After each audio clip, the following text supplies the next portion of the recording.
Shalom, chers de Dieu. Vous nous suivez en direct de notre page Facebook Cité Shalom et vous également fidèles téléspectateurs de Shalom TV. Nous voici comme convenu. On va encore continuer aujourd'hui.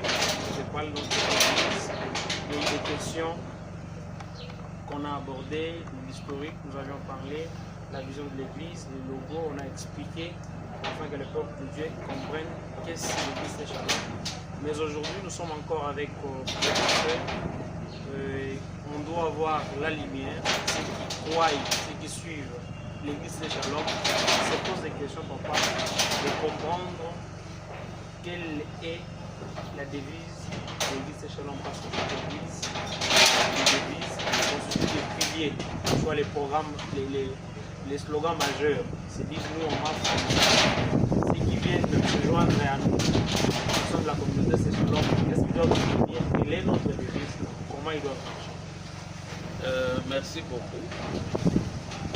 J'ai salué également tous ceux qui nous suivent, les téléspectateurs de la chaîne de télévision Shalom TV, également tous nos membres qui nous suivent en ligne au Congo et ailleurs. Nous vous saluons et que le Seigneur soit avec vous.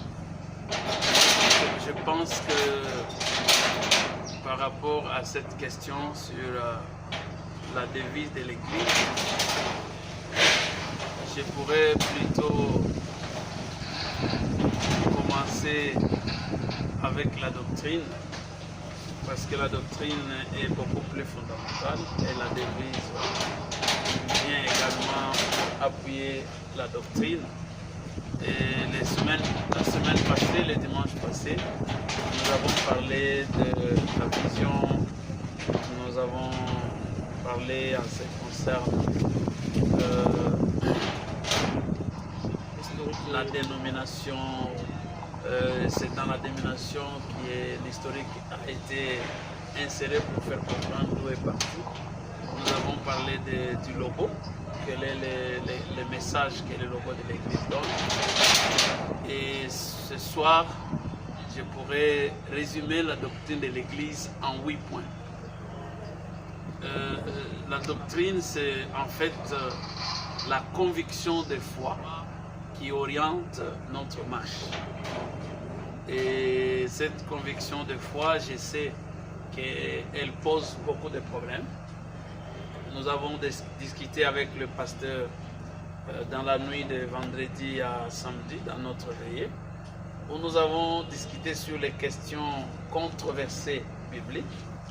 Et ce sont ces questions controversées, en fait, qui posent le problème où les doctrines de différentes confessions religieuses sont différentes.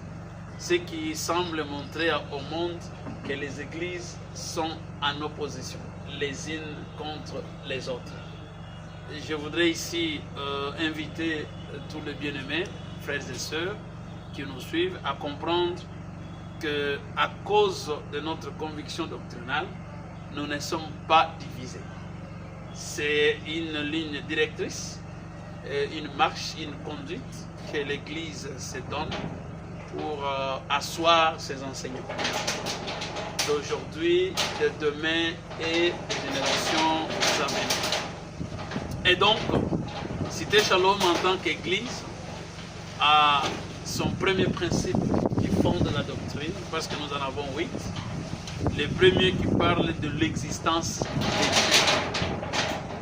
Tout membre de Cité Shalom, tous les téléspectateurs qui nous suivent, doivent comprendre que Dieu existe. Il y a un philosophe, je ne vais pas citer son nom, mais je crois que les intellectuels le savent, qui a régné l'existence de Dieu, et vers la fin de sa vie, il est arrivé finalement à accepter que Dieu existe. C'est pour dire à l'humanité que nous sommes Église parce que nous croyons que le monde a été créé. Le monde n'est pas un fruit de l'histoire ou un fruit de l'évolution de l'histoire, comme la science veut toujours nous faire croire. Et c'est énorme. Regardez le ciel, comment le ciel se tient, sans qu'il y ait des piliers. Il y a un architecte qui a créé, qui a fait ça. Avoir la possibilité de penser à l'existence de l'eau et les systèmes évaporatifs de l'eau, il y a un Dieu qui existe. Avoir l'arbre germille, se développer et produire les fruits, ce n'est pas un fait. Tout ce qui existe vient de quelque part. Et il y a une force qui fait que ces choses-là existent. Donc, Cité Shalom, en tant qu'Église, nous croyons que Dieu existe. Et c'est notre premier principe qui fonde notre doctrine. Donc, nous ne sommes pas athées, c'est-à-dire que les gens qui ne croient pas que Dieu n'existe pas, nous croyons que Dieu existe. Et Dieu, il est là. Dieu, il est puissant, il est le créateur. Même ceux qui ne le croient pas ont été créés par lui. Excusez papa, une précision. Il y a ceux qui croient que Dieu existe, mais dans l'optique d'être unitariste. C'est-à-dire pour eux, Dieu existe, mais il a envoyé son fils Jésus. Pour eux, Jésus n'est pas Dieu. Pourtant, il y a la logique des trinitaristes. Écoute, Cité Shalom de façon simple croit aussi au trinitarisme. Parce que nous avons un Dieu créateur, le Dieu le Père, et vous avez Dieu le Fils. C'est quoi Dieu le Fils? C'est le corps qu'a porté le Saint-Esprit. C'est ce corps-là qui s'appelle le Fils. C'est le corps saint, le corps qui n'est pas venu par les relations humaines, par le rapprochement de l'homme et de la femme. Ce corps saint, c'est celui-là qu'on appelle Jésus. Et c'est le Fils. Et écoutez, ce Fils est né, l'ange qui est venu de Dieu, il est venu parler à Marie. Il lui dit, Marie, ne t'en fais pas. Il y a une bonne nouvelle, la grossesse que tu as, il y a un enfant qui va naître. On l'appellera Emmanuel. Et l'ange lui-même donne la signification d'Emmanuel. Il dit, Emmanuel signifie Dieu parmi son peuple. Et Ésaïe, qui était un prophète de Dieu avant sa naissance, il dit, écoutez, il y a un fils qui nous est donné, un fils nous est né, on l'appellera admirable. Dieu, le Créateur. Donc, et plus tard, le frère Jean va dire qu'on cherche le véritable, mais il dit le véritable c'est le Fils. Donc, il y a le Dieu créateur, le Dieu invisible, le Dieu qu'on ne peut pas voir, mais que nous verrons après l'enlèvement de l'Église. Nous le verrons, nous serons avec lui et nous célébrerons la table de l'agneau de Christ. Et il y a un Dieu qui a été visible, un Dieu qui a porté le corps pour sauver sa créature, qui a été perdue par le péché depuis les jardins d'Éden. Et que ce soit le Dieu le Père, tout comme le corps de Christ, ils ne peuvent rien faire s'ils n'ont pas la puissance. Et la puissance de Dieu, la force de Dieu, c'est ce qu'on appelle le Saint-Esprit. Et dans la mission salvatrice, Dieu créateur a décidé de sauver. Il a envoyé un corps, Dieu le Fils, pour venir accomplir les salut. Et le Saint-Esprit est venu sceller, confirmer ces saluts. Et donc, l'effusion du Saint-Esprit, c'est l'arrivée de cette force pour aider l'Église. Et nous sommes Église, c'est parce qu'il y a le Saint-Esprit qui fait partie même des principes qui fondent notre doctrine. Nous croyons, c'est d'ailleurs le troisième principe. Le deuxième principe, c'est reconnaître que le monde aujourd'hui ne sera sauvé que dans la foi en Christ Jésus. Seul Jésus. Pas d'autres prophètes. Pas d'autres prophètes. Ni même le pasteur. Je vous dis, seul Christ. Pasteur, qui sommes-nous? Berger, qui sommes-nous? Prophètes, qui sont-ils? Apôtres, évêques, évangélistes, diacres, qui sommes-nous? Qui sommes-nous? Tous les prophètes qui sont venus dans ce monde sont morts. Tous. On célèbre même les dates de leurs anniversaires, des décès. Et je ne vais pas en parler parce que vous connaissez. Vous êtes intellectuels et ceux qui nous suivent le savent. Tous les prophètes qui sont venus dans ce monde sont morts. Jésus aussi était mort. La différence entre lui et les autres prophètes, tous sont morts, sont restés dans la terre. Il n'y a que celle qui a prouvé qu'il est Dieu, Christ Jésus. C'est lui qui est sorti de la terre. Les gens l'ont vu. Thomas a été même crié, j'ai béni le frère Thomas. Parce que si ce n'était pas le frère Thomas, Jésus ne serait pas différent des autres. Le frère a voulu nous certifier que si c'était lui qui était sur la croix, qui était ressuscité. Il dit, regardez, viens toucher. Gloire soit rendue à Christ, gloire soit rendue à Dieu parce que lui a été ressuscité. Non seulement qu'il n'est pas ressuscité pour remourir après, parce qu'il y a d'autres qui peuvent être ressuscités et ils sont encore morts. Lui a été ressuscité pour revenir au ciel d'où il est venu. Voilà comment je pourrais dire à tous ceux qui nous suivent et qui existent encore de croire en Christ. Il est le seul qui apporte le ciel. Lui-même l'a dit, il est le chemin, il est la vérité, il est la vie. Personne ne pourra rêver aller au ciel que par lui. Donc, Christ est le seul nom qui sauve l'humanité. Et donc, pour nous, nous avons cette conviction de la foi que notre salut, c'est seulement au nom de Jésus-Christ. Le troisième principe, c'est reconnaître que le Saint-Esprit existe. L'œuvre du Saint-Esprit existe. Il y en a des gens qui pensent que le Saint-Esprit était descendu et c'était fini. Ce n'est plus l'œuvre du Saint-Esprit, ce n'est plus le moment du Saint-Esprit, c'est le moment de la grâce. Mais le Saint-Esprit lui-même, c'est ça la grâce. Beaucoup de gens ne comprennent pas. La grâce de Dieu, c'est recevoir la puissance de Dieu dans ses corps pécheresse. Nous sommes pécheurs, mais recevoir la puissance du Saint-Esprit, c'est ça même la grâce. Nous croyons au Saint-Esprit, nous croyons au miracle, nous croyons au don et à la manifestation du Saint-Esprit. Mais dans l'ordre. Dans l'ordre et selon la parole de Dieu. Nous croyons à la puissance de Dieu, nous croyons à toutes les manifestations de Dieu, nous croyons à tout le ministère que le Saint-Esprit apporte, parce qu'en fait, même, je bénis le frère Paul pour toutes ces révélations que Dieu lui a accordées.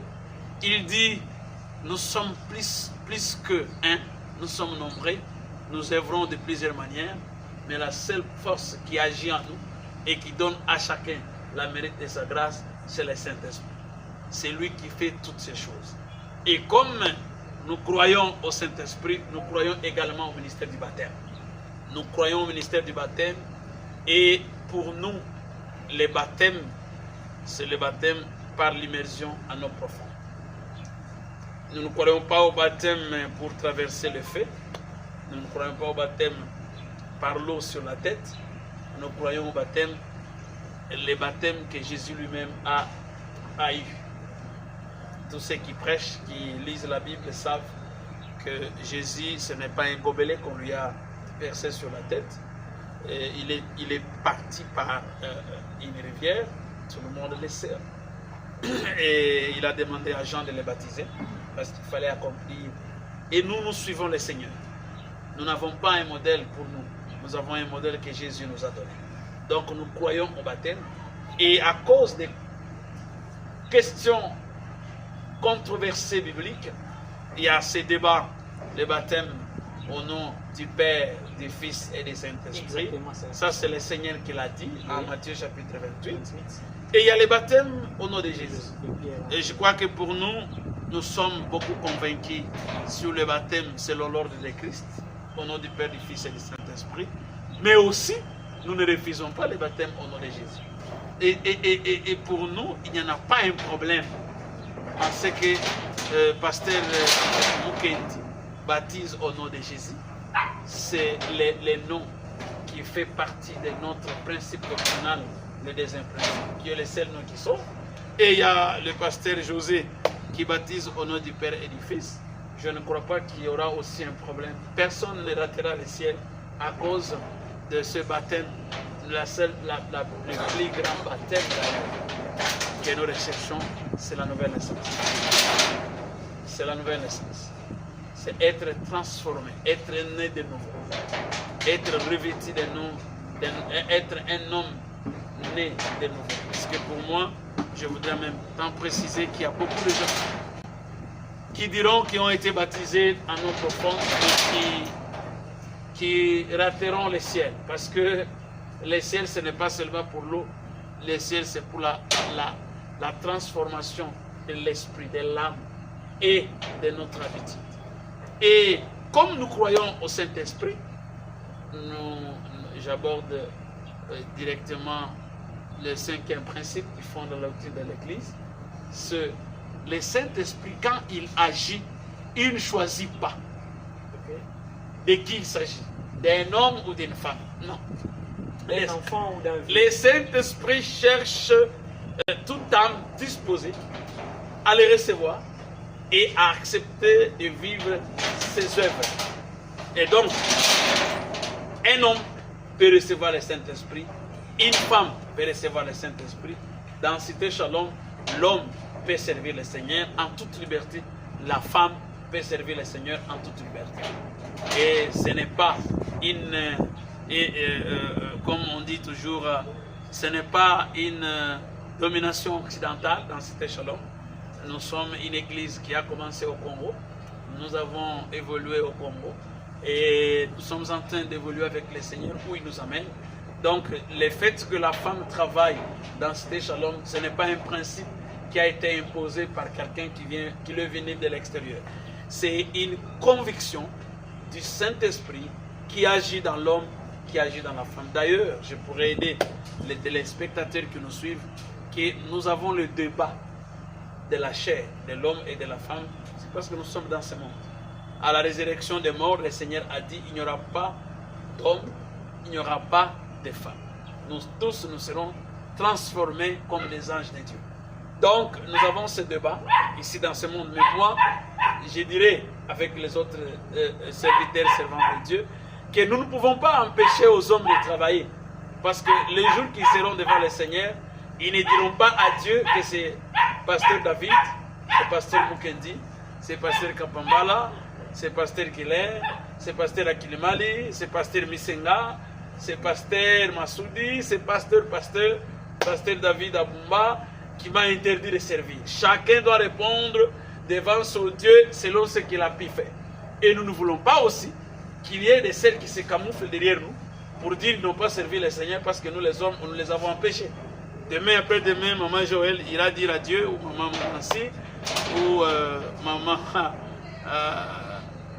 maman Wivine, maman Mamikosi, maman Kabibi, tout comme toutes les autres mamans, qui risqueront d'aller dire à Dieu, si moi je n'ai pas produit les fruits, si je n'ai pas servi, c'est parce que pasteur héritier, quand nous étions avec lui dans le monde, il nous avait demandé, nous les femmes, de ne pas travailler.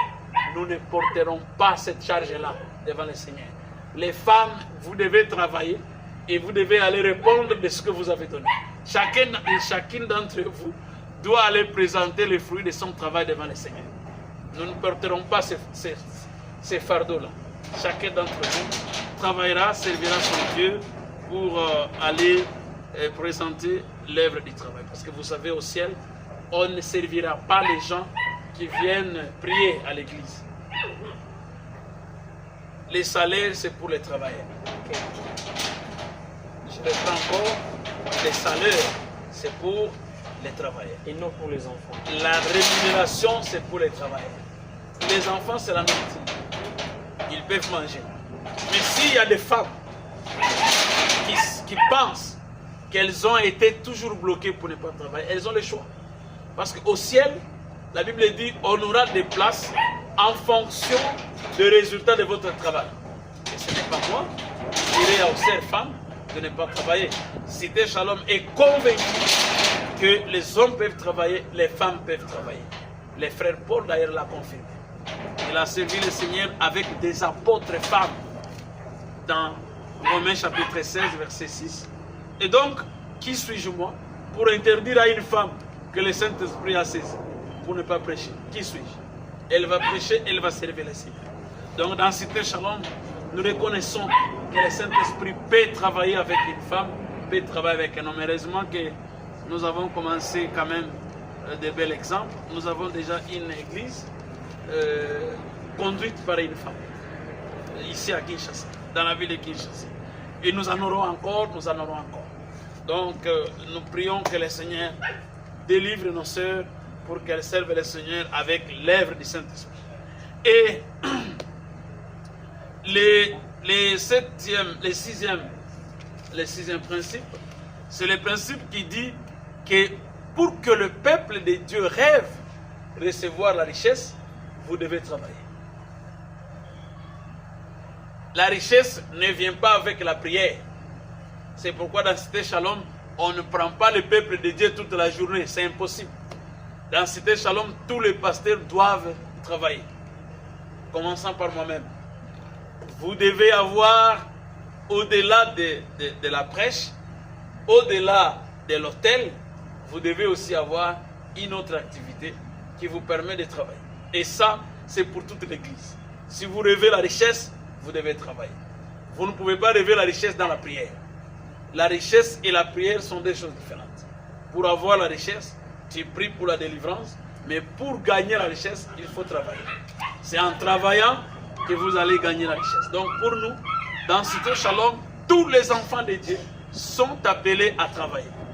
Je suis à temps plein, Dieu m'a appelé à temps plein. Je sais qu'ils le disent, moi mon appel. L'appel temps plein pour Christ, même là où tu vas au marché, tu es à temps plein. Tu continues l'évangile, tu continues la prédication. Partout où tu passes, par ton comportement, tu es à temps plein dans le ministère. Et là où tu travailles, tu es à temps plein dans le ministère. Donc nous croyons que pour que le peuple de Dieu sorte de la pauvreté, il faut que les gens apprennent à travailler. On ne peut pas rester toute la journée dans l'église croyant que la manne va tomber pour que tu sois riche. Il faut que le peuple de Dieu sorte pour travailler. C'est pourquoi nos cultes sont toujours organisés après les heures de service. C'est-à-dire nous permettons à chaque enfant de Dieu d'aller travailler et après qu'il termine son travail, il retourne pour servir son cœur, pour servir son royaume. Donc voilà un peu le septième principe. Et le huitième principe, je pourrais les résumer en disant, dans Cité Shalom, le culte de personnalité est strictement interdit. Papa, aidez-nous à être plus précis. Quand vous dites culte de personnalité, culte de personnalité veut dire on ne peut pas vanter, parler d'un homme, glorifier un homme dans une église qui n'appartient pas à un homme. L'église n'est pas pour les pasteurs. L'église n'est pas pour les prophètes. L'église est pour Christ. Le propriétaire, le maître de l'église, c'est Christ. Donc, dans Cité Shalom, si vous venez et que nous apprenons que à Massina, le pasteur héritier est devenu le plénipotentiaire, le pasteur de Massina, les chantres commencent. Parce que quand même, c'est l'ange de l'église, quand même. Il s'est dit, bon, et c'est moi, la personne qui est le ciel a établi, comme dans la Bible, on prie le Dieu d'Abraham, Isaac. Pourquoi pas moi l'ange de l'église aussi, m'introduire dans la prière, dire que le Dieu de mon père, le Dieu de ma mère. Vous avez parlé de l'Ancien Testament, n'est-ce pas? Oui, il y a ce qui se dit, il y a quelqu'un qui t'a intronisé, donc quelqu'un qui constitue ta couverture spirituelle, c'est-à-dire il y a quelqu'un qui a déjà l'identité céleste, si tu cites ton nom, c'est comme ça que les cieux seront ouverts. Ce sont ce genre d'enseignements qu'il faut bannir. Aujourd'hui, Dieu est pour tout le monde. D'ailleurs, Dieu vit en nous. Il vit dans chacun des chrétiens. C'est là que je pourrais dire, même ceux qui pensent qu'ils peuvent prendre le peuple de Dieu en otage à cause des miracles. Mais le miracle n'est pas une nouveauté. Le miracle, c'est une action qui a été donnée à tout celui qui croit au nom de Jésus. Il est capable de produire le miracle. Il faut faire la différence entre les dons et le miracle, qui est un don gratuit donné à tout chrétien. Et donc, tu ne peux pas te faire un nom dans une église qui ne t'appartient pas. Nous ne sommes que des bergers pour garder les troupeaux de quelqu'un. Pour votre information, vous êtes berger. Le Seigneur, il dit, je vous ai laissé dans ce monde.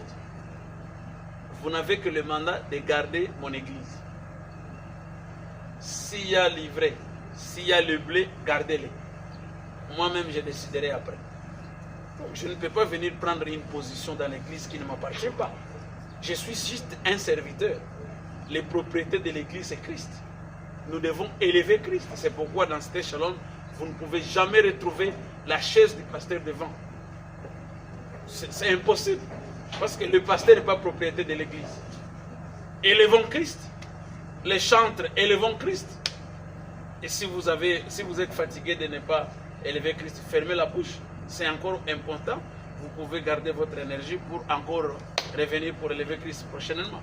Donc, dans la doctrine de Cité Shalom, il y a interdiction formelle pour l'équipe de personnalité.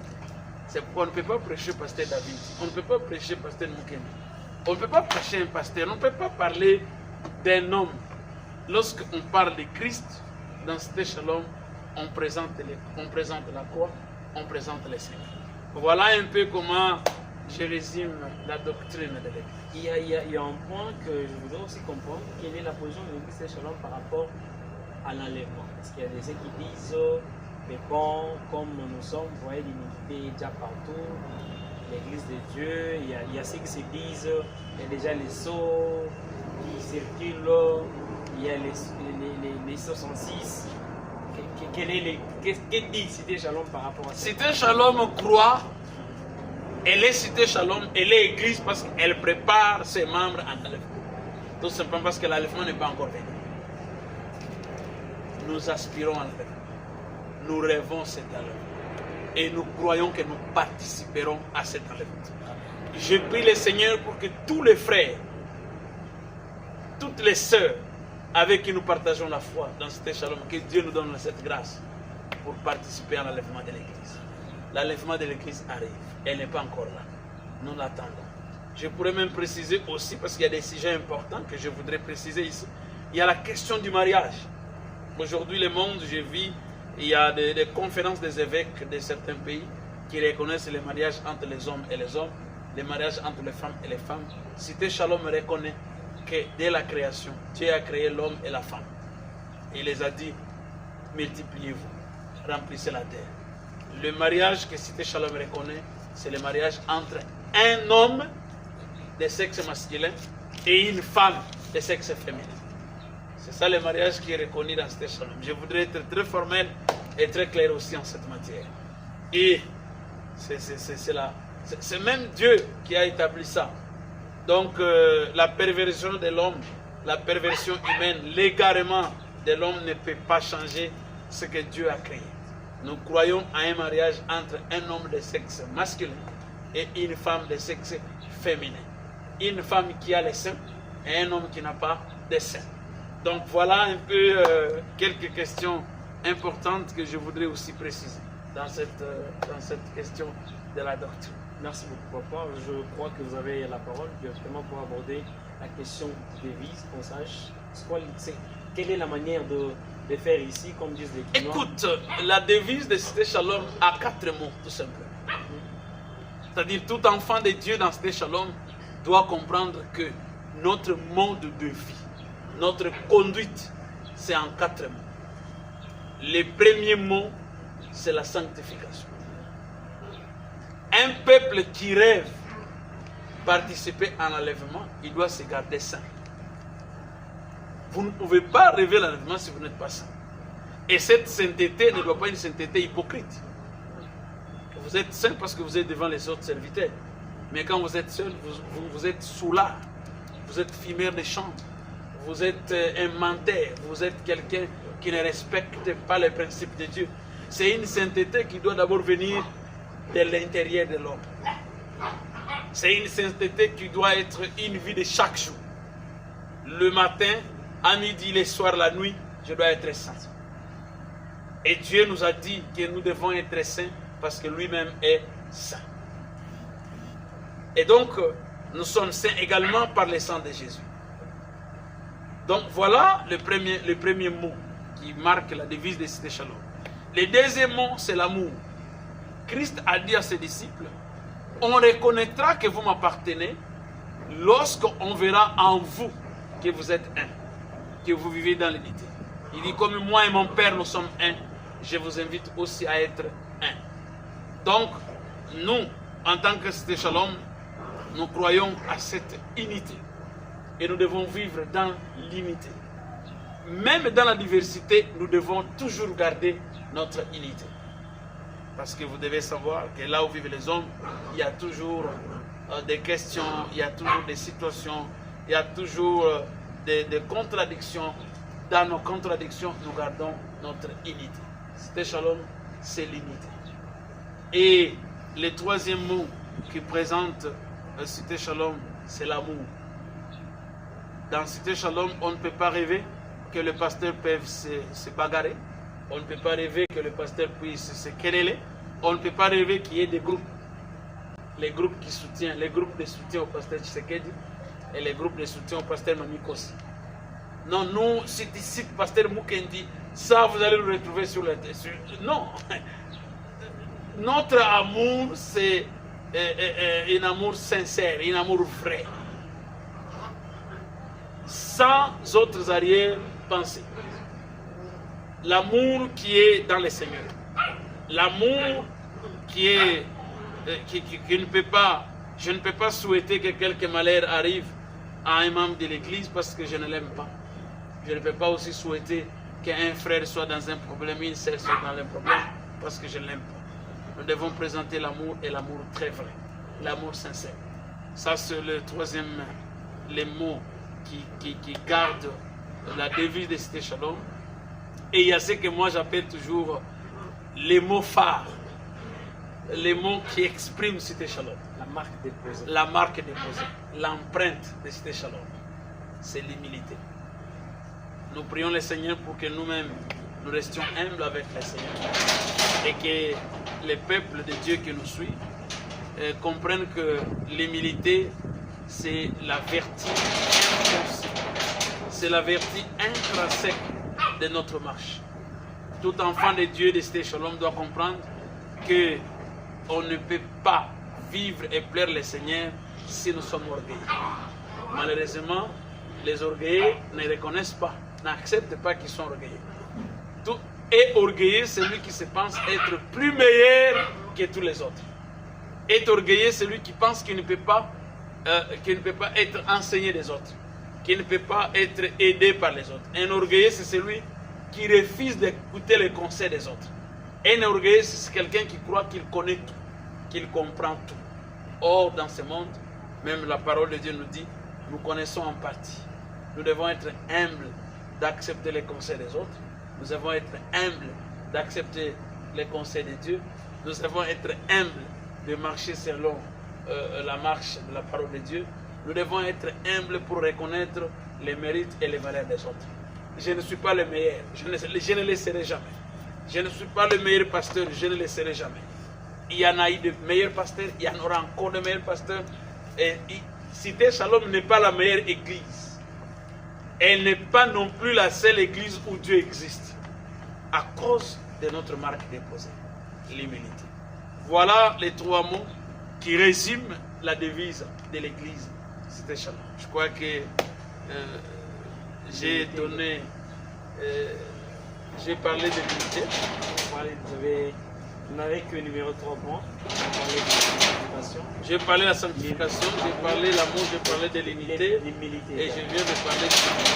Okay. Donc voilà un peu les 4 mots qui résument la devise de l'église. Voilà. Je pense que nous n'avons plus assez de temps parce qu'il y a beaucoup de questions qui nous restent pendantes. Même il y a d'autres points que papa est en train d'énumérer où il y a les questions des membres de l'église qui doivent s'érigir. Et si nous devons vouloir savoir, réellement, quand papa parle de la sanctification, qu'est-ce que la sanctification?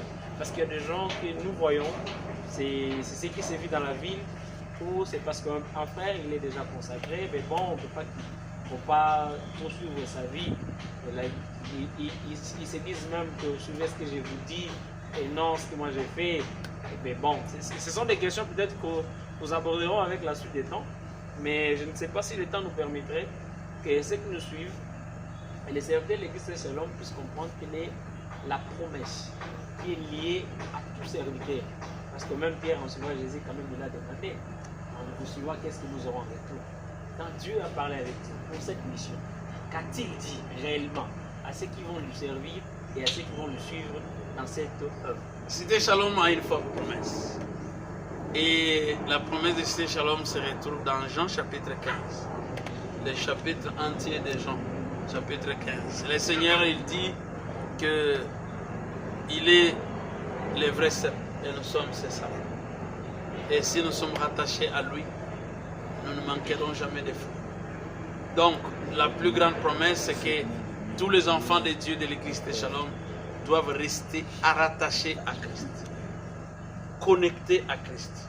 Ils ne manqueront de rien. Même quand les choses sembleront être de manière complexe, décevante, de manière que tout le monde vous abandonne, le Seigneur viendra toujours.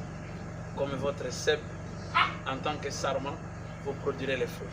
Ça, c'est la plus grande promesse. Et dans ce chapitre, il dit tout ce que nous demanderons à son nom, il le fera. Il le fera. Nous avons de fortes promesses. Et vous avez également Ésaïe chapitre 60, Ésaïe chapitre 62. Le Seigneur, il dit, vous avez été appelés la terre délaissée. Vous ne laisserez pas. Je suis votre Dieu. Il dit, je ferai venir des richesses des nations vers vous. Ça, ce sont les promesses fermes que le Seigneur a données à tout membre de l'église Cité Shalom. Et tous ceux qui viendront se joindre à nous, ils font partie de cette promesse. C'est la promesse de la même manière que Dieu a donné la promesse à Abraham pour dire que vous serez le père de multitudes. Celui qui te bénira, je le bénirai.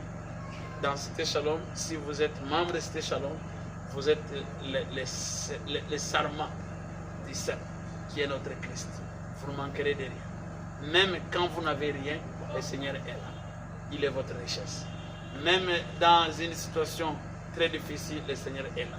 Même quand vous êtes seul, vous n'êtes pas seul. Si vous êtes membre de Cité Shalom, le Seigneur est avec vous. Et je suis membre de Cité Shalom. Je peux ne pas avoir quelque chose aujourd'hui. Je reste convaincu que le Dieu de cette mission, le Dieu de cette vision, avec sa promesse, il pourvoira. Voilà un peu ce que je peux résumer comme promesse de Cité Shalom. Mais papa, j'ai une question de curiosité, parce que quand nous analysons bien ces textes de Jean chapitre 15, nous comprenons que quelque part Christ dit des sarments qui ne portent pas de fruits. Est-ce que n'est pas cela le gens dont Ézéchiel parlait, que ceux qui font l'œuvre de Dieu avec négligence, ils seront maudits? Ils doivent savoir, les serviteurs doivent comprendre, en venant à l'église de Shalom, est-ce qu'ils doivent être chrétiens? Pendant combien d'années ils seront toujours chrétiens? Est-ce qu'il y a la classe des gens qui seront toujours serviteurs? Les sarments qui ne portent pas les fruits, d'abord il sera coupé, jeté dans les feux. Et donc, c'est d'ailleurs la raison pour laquelle le principe qui fonde aussi la doctrine de Cité Shalom, qui reconnaît que les femmes peuvent travailler, c'est parce que les femmes faisant partie des sarments ne peuvent pas rester sans produire leurs fruits. Okay. Les hommes étant sarments ne peuvent pas rester sans produire leurs fruits. Donc, les hommes, tout comme les femmes, sont des sarments. Nous devons produire les fruits. Tout membre de l'église, Cité Shalom, qui vient à l'église, Cité Shalom n'a pas besoin de membres qui viennent chauffer les chaises. Cité Shalom, c'est une machine productrice de serviteurs et de servantes. Vous venez aujourd'hui, vous devez vous dire quel est mon rôle dans le royaume. Vous devez vous plonger dans le royaume, vous devez servir le royaume. Voilà un peu la manière dont cette promesse est évidemment. Ceux qui ne comprennent pas qu'ils doivent produire les fruits, la sanction, elle est connue, c'est par le Seigneur lui-même. Si vous ne produisez pas les fruits, ça sera difficile de marcher avec Cité Shalom, parce que Cité Shalom n'a besoin que des arbres qui produisent les fruits. C'est ça la promesse. Si vous ne produisez pas les fruits, écoutez, au dernier jour, le Seigneur dira à plusieurs qui sont serviteurs, mais qui ne sont pas nés de nouveau. Le Seigneur dira, éloignez de moi, je ne vous ai jamais connu. Et ce seraient des serviteurs qui ne seront pas bénéficiaires d'hériter l'enlèvement de l'Église. Et donc, c'est un élément très important pour que les serviteurs, le monde, les téléspectateurs comprennent que tout en étant enfants de Dieu, nous sommes faits pour être des sacrificateurs, tous. Le Seigneur a fait un royaume de sacrificateurs. Donc nous devons être tous des sarments pour produire les fruits. Voilà un peu la réponse que je peux vous donner à cette question. Nous sommes tous des sarments pour produire les fruits. C'est ici que peut-être il y a encore beaucoup de questions que nous pourrons aborder avec le temps parce que ici nous sommes à Kinshasa, une ville où tout le monde se fait appeler ministre de Dieu. Et par moments, des gens qui ne veulent pas être réprimandés parce qu'on voudra aussi comprendre de telles questions. Parce que comment se comporte l'église de Shalom? Parce qu'ici, il y a des serviteurs, il y a des secrétaires, et puis Dieu est réuni par sa grâce. Peu importe la manière dont il se conduit, et il est déjà consacré, il est appelé à quelque chose. Est-ce que les mesures, les suspensions, est-ce que tout ça, ça existe? Ça, c'est le fonctionnement administratif de l'église. Je crois qu'on pourrait parler de ça plus tard, à cause de notre temps. Je suis très persuadé que ce serait peut-être de prochaines émissions. Et nous aurons le temps de les découvrir, mais retenez que Cité Shalom en tant que l'église, c'est la discipline. Dieu est un Dieu d'ordre. Dieu n'est pas un Dieu de désordre. Et donc, on ne peut servir le Seigneur que lorsqu'on se conforme à sa parole. Et si on ne se conforme pas, l'Église, en tant qu'un corps, a des sanctions qu'il prend contre tout membre qui va à l'encontre des principes, surtout les principes doctrinaux de l'Église. Voilà. Et les sanctions dans Cité Shalom n'ont pas de couleur. On ne regarde pas qui est qui. Vous pouvez être pasteur, vous pouvez être évêque, vous pouvez... Bon, heureusement que jusque-là dans l'église de Shalom, il n'y en a pas encore ces gens d'appellation d'évêque, bishop ou archbishop. Nous sommes pasteurs, nous sommes bergers, nous sommes fiers de l'être et cela ne nous réduit en rien. Nous servons le Seigneur pour ses âmes, pas pour nous donner des valeurs. Donc, et je ne dis pas que ceux qui se donnent des noms, ils se donnent des valeurs. Chacun sait pourquoi il se donne des noms. Et donc, il y a des sanctions, il y a des mesures. Il y a des sanctions, il y a des mesures. Et elles seront toujours prises à tout moment qu'il les faudra. Et s'il y a des serviteurs de Dieu, des frères qui nous suivent de loin, par la chaîne de télévision Shalom TV, ou alors par notre page Facebook, ou par nos médias, je pourrais leur demander de poser les questions. Il y a les numéros WhatsApp qui sont partagés. Et ils peuvent envoyer leurs questions. Nous aurons le temps de les répondre. Ils peuvent également poster leurs questions sur notre page. Il y aura toujours une équipe qui s'occupera de leur accorder des réponses. En tout cas, moi, je ne peux que remercier le Seigneur pour le temps que nous venons de passer ensemble. Et je bénis également tous les serviteurs de Dieu avec qui nous sommes ce soir, tous les pasteurs de nos assemblées à Kinshasa. Nous bénissons également nos pasteurs de province, le pasteur Massoudi à Lubumbashi, le pasteur Pascal Moutende à Lubumbashi, le pasteur Parfait à Likasi. Nous saluons tous nos pasteurs de Maniema, le pasteur Akilimali, le pasteur Robert Jafari, le pasteur Misenga. Ils sont tellement nombreux que je ne saurais pas les citer. Le pasteur Nkuba de Brazza. Nous saluons notre frère, le pasteur David de Bumba. Nous saluons tous les bien-aimés qui sont à Moba. Et nous saluons tous les bien-aimés qui nous suivent de partout. Et je crois qu'ici, Kinshasa est valablement représenté. Je vois le pasteur de Lagos, il y a le pasteur de l'Union, il y a le pasteur Mukendi de Plaza, il y a le pasteur de Nyengele, vous-même vous venez de Massina, et le pasteur de Libou, pasteur Tshisekedi et Maman Joël, je les appelle toujours les braves, parce qu'ils sont là pour faire la montée et la descente de Libou. Et je vais demander à nos frères de Shalom TV d'arriver à Libou pour voir le travail que nous faisons là-bas. Et il y a les noyaux de Ngamaba que je n'ai pas vu ici. Donc voilà un peu Kinshasa est valablement représenté. Et nous bénissons le Seigneur pour tous ceux qui nous suivent de près comme de loin. Et nous bénissons la chaîne de télévision Shalom TV qui nous accompagne dans cette mission. et notre frère qui est derrière la caméra, que Dieu le bénisse, et l'équipe média de Cité Shalom, que Dieu le bénisse également. En tout cas, c'est le mot que je pouvais parler. Je ne sais pas parmi les serviteurs, servants de Dieu, qui sommes ensemble ici. S'il y a quelqu'un qui a un mot, qui pourrait partager, qui a quelque chose, ça serait une belle occasion pour les mots de la fin. Voilà, la parole nous est accordée à tous. Il y a un programme de l'église, le programme de Yengele, c'est déjà fini. Il y avait 14 jours de prière à notre assemblée de Yengele. Donc, Yengele a un programme de prière. Nous invitons tous les bien-aimés pour nous retrouver à notre assemblée de Yengele. C'est un endroit très, très connu. C'est vraiment sur la Prince. Vous êtes sur la Prince, à côté de l'école.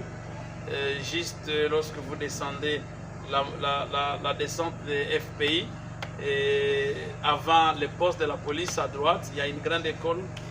À gauche, c'est l'école de haut, mais à droite, il y a une école qui est en train d'être terminée dans la construction. Vous êtes les bienvenus. À Plaza, nous avons notre grand programme où nous invitons tous les enfants de Dieu de Kinshasa pour se rencontrer et la prière pour la République démocratique du Congo. Chaque jeudi, à partir de midi, nous invitons tous les peuples de Dieu à venir se joindre à ce programme. Voilà un peu ce que je pourrais... Pasteur Guilain, nous avons entendu parler qu'il y a aussi un programme de l'autre côté de Gauss, 21 jours. Nous allons terminer avec le pasteur d'un programme. Ça sera quand? C'est sorti Cette semaine. Donc il y a aussi un programme qui se finit à Lagos. À Lagos, nous serons là pour clôturer un programme de 21 jours qui avait commencé. Et Massina Yarama aussi qui va commencer. Et Massina Yarama qui va commencer le 3 mars, donc lundi.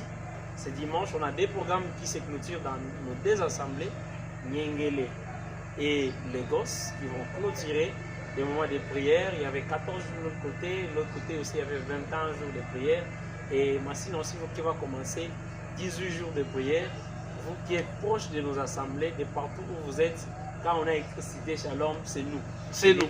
Il n'y en a pas Cité Shalom et Amalam, Cité Shalom et Amabé. Voilà. Ici, quand on a Cité Shalom, Kota porte na Yohana. J'invite tout le monde à nous rejoindre. Et ils ne seront jamais déçus. Que Dieu vous bénisse. Shalom à tout le monde. Shalom.